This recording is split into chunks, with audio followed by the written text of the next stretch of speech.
The righteousness will live by faith. Actually, faith is not works. And yung work is not faith. But faith produce works.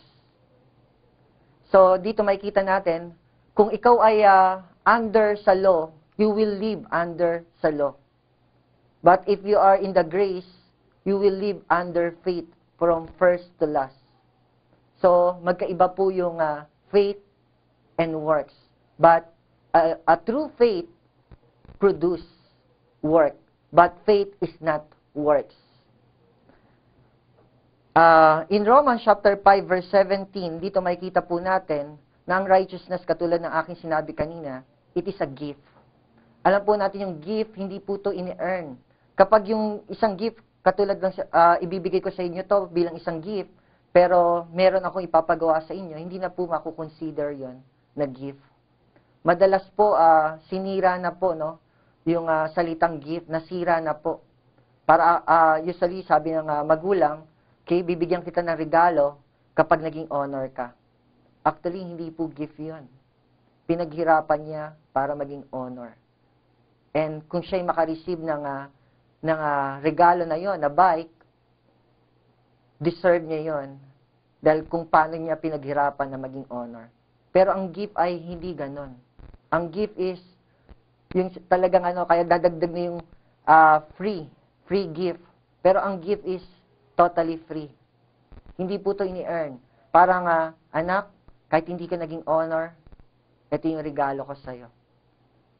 This is my gift. Walang kapalit. Walang hinihingi. So, sabi rito, for if by the trespass of the one man death reigned through that one man, how much more will those who receive God's abundant provision of grace and the gift of righteousness reign in life through the one man, Jesus Christ. Okay? Romans 5:17, the gift of righteousness. So ano po yung gift na tinukoy rito?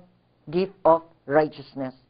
Kung kay Adan, sa kanyang paglabag, pumasok ang kasalanan sa sanlibutan, naapektuhan tayo lahat dahil sa isang pagkakasala lang ng isang tao. Ganon din, dahil sa isang tao na pagsunod kay God at si Jesus yun, umapekto rin to sa ating lahat na sasampalataya sa Kanya. Tayong lahat ay magiging righteous before God dahil sa isang tao na sumunod sa kalooban ng Diyos, na namatay on the cross. And right now, sa lahat ng sasampalataya sa Kanya, tayo po ay naging righteous. Sabi rito, how much more? Katulad po na na-share ko sa inyo, kung ang Old Covenant ay merong glory, how much more glorious? Kung ang Old Covenant ay merong promise, we have better promises na nakikristo doon sa covenant of grace.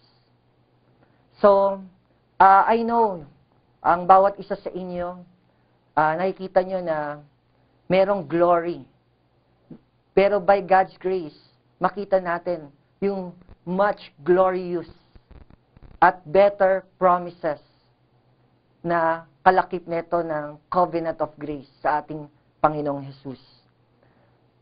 Sabi sa Romans chapter 3 verse 21, but now, noon kasi sa Old Covenant ay hindi ganito.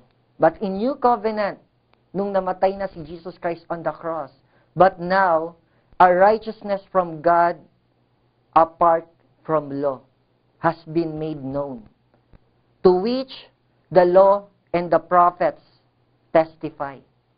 So dito makikita natin, even in Old Testament, yung mga prophets at si Moses, yung sinulat niya through the law, lahat to ay nagpipinpoint kay Jesus Christ. Na sa Kanya natin na makukuha ang pagiging matuwid. Christ is the end of the law. So that everyone who believes kay Jesus will receive righteousness. So, Isa puso po natin to. Sabihin natin, I am the righteousness of God. Sa tuwing paggising natin ng umaga, sabihin natin, I am the righteousness of God. Katulad po ng aking nasabi kanina, ang ating kalaban, siya ay nag-a-accuse sa atin. Day and night, walang patid. And ganun din, kailangan natin lagi i-remind yung ating sarili that we are the righteousness of God.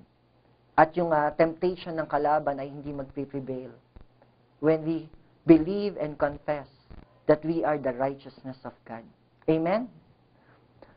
Sabi po sa Hebrew chapter 10, verse 10, and by that will, we have been made holy through the sacrifice of the body of Jesus Christ, once for all. Kanina, yung righteousness, ito naman is yung holiness before God. Dito very clear, sa sacrifice ng katawan ni Kristo, tayo ay naging banal. And that is once for all. Pag sinabi pong once for all, hindi lang po yung sacrifice ni Jesus Christ na once for all. Yung ginawa niya ay isang beses lang, sapat na, para sa lahat. Hindi lang yung ganon, kundi ito po yung sa atin din to. Na we become righteous, isang beses lang yon at hindi na mawawala yon. Ibig ko po sabihin, nung tumanggap tayo kay Kristo, we become righteous and we become holy. Actually, we are saint.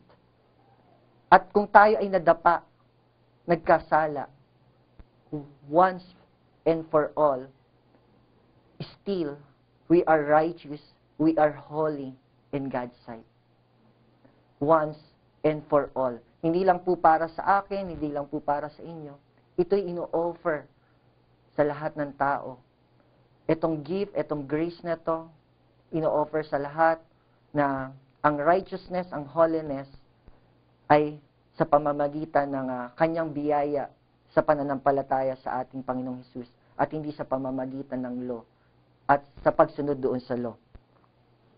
Sabi sa Hebrew chapter 10 verse 14, because by one sacrifice, He has made perfect forever those who are being made holy.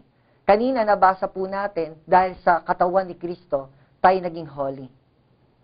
Pero yung sumunod po, yung kanyang pinabanal, ginawa niyang perfect forever. Alam po natin nakasulat, be perfect, because I'm perfect. By law, we cannot be perfect. Yes, in our behavior, hindi pa. But sa ating tong behavior. Pero, before God, legally, we are righteous, we are holy.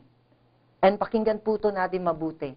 Hindi lang po legally, but actually, we are holy and righteous in God's sight. In God's sight. Maybe, sa mata ng ibang tao, hindi tayo holy because hindi pa tayo perfect in our behavior. But in God's sight, even hindi pa perfect yung ating behavior, we are righteous and holy, legally and actually, yung reality sa harapan ng Diyos. Hindi po nagbago, walang pagbabagong nangyari. In Galatians chapter 6, verse 12 patuloy hanggang 14, pero isa-isain po natin, those who want to make a good impression outwardly are trying to compel you to be circumcised. Ang pinagtatalunan nila doon is about circumcision. But this time, hindi lang po circumcision. Anything na sinasubstitute natin para maging good tayo or maging right tayo before God, nagiging outwardly lang yon. Na maging outwardly, maging good yung ating impression sa mga tao. And sabi rito, the only reason they do this is to avoid being persecuted for the cross of Christ. Ano po ibig sabihin nun? Ayaw nila na mausig yung kanilang budhi na merong taong namatay para sa kanila. Ayaw nilang tanggapin. Gusto nila i-earn at wala silang magiging pagkakautang